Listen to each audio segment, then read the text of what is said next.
নমস্কার বন্ধুরা, আশা করি তোমরা সকলে ভালো আছো। দেখো এখানে ওলকপির পাতা নিয়েছি। আসলে আমাদের বাড়িতে আছে ওলকপি এসছে, তাই পাতাগুলো ফেলে দেবো। তা ফেলে দেওয়া জিনিস দিয়ে যে কত সুন্দর টেস্টি খাবার হয় সেটাই আজকে তোমাদের দেখাবো।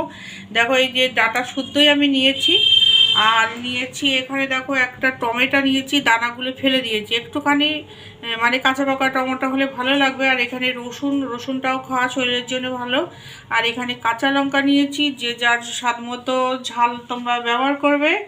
আর এখানে নিয়েছি একটা মাঝারি সাইজের পেঁয়াজ কুচি।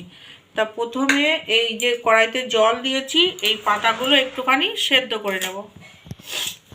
একটুখানি এই কাঁচি দিয়ে একটুখানি কেটে দিচ্ছি, তাহলে একটু তাড়াতাড়ি করে সেদ্ধ হয়ে যাবে, সেই জন্য। বন্ধুরা, আমার এই যে কপির ডাঁটাগুলো ভাপ দেওয়া হয়ে গেছে, এবার আমি একটুখানি ঠান্ডা করে নেব। আর আমি গ্যাসটা বন্ধ করে দিলাম।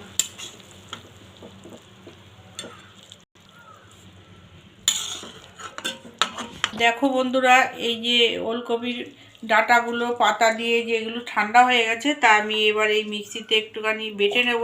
একদম মিহি করার দরকার নেই, যদি একটু মানে দানা দানা থাকে তাহলেও হবে, কোনো অসুবিধা নেই।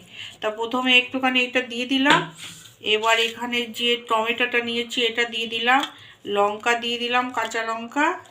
আর একটু রসুনটা বেশি দিলাম, কারণ রসুনটা এখানে খুবই ভালো লাগবে খেতে। আর নিয়েছি দেখো সামান্য একটুখানি এখানে চিংড়ি মাছ নিয়েছি। সেটা বলি যে চিংড়ি মাছটা যে দিতে হবে এমন কোনো ব্যাপার নেই, আসলে ঘরে একটুখানি আজকে চিংড়ি রান্না হয়েছে, তাই একটু বেশি আছে, তাই সেটাও দিয়ে দিলাম।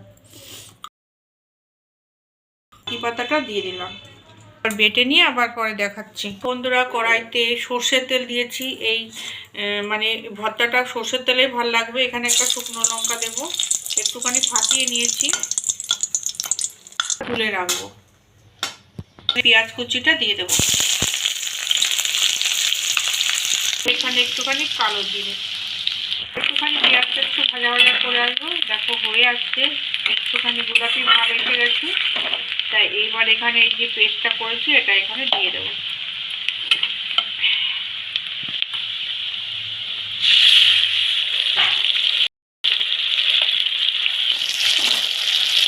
এবার এখানে হলুদ গুঁড়ো দেবো, খুব একটা দেবো না, কারণ যে এই সবুজ সবুজ কালারটা খুব ভালো লাগবে। আর দেবো এখানে স্বাদ মতো নুন দেবো।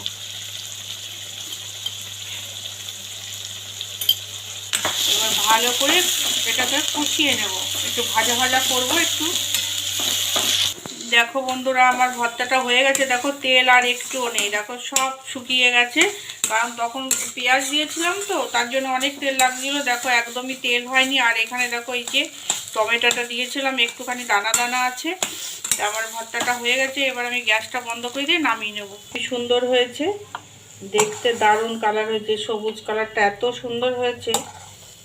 ভর্তাটা কি সুন্দর লাগছে। সবশেষে যে লঙ্কাটা ভেজে রেখেছিলাম, এই লঙ্কাটা ভাতের সাথে মানে মেখে খেতে তো দারুণ লাগবে, আর গরম ভাতে একদম জমে যাবে। আশা করছি তোমাদের রেসিপিটা সকলের খুব খুব ভালো লেগেছে। আর বাজারে প্রচুর ওলকপি এখন উঠেছে, কচি কচি পাতা দেখিয়ে তোমরা এরকম ভর্তা বানিয়ে নাও, আর কিচ্ছু লাগবে না। আমি বলছি শুধু এরকম একটা রেসিপি হলে পুরো ভাত খাওয়া হয়ে যাবে।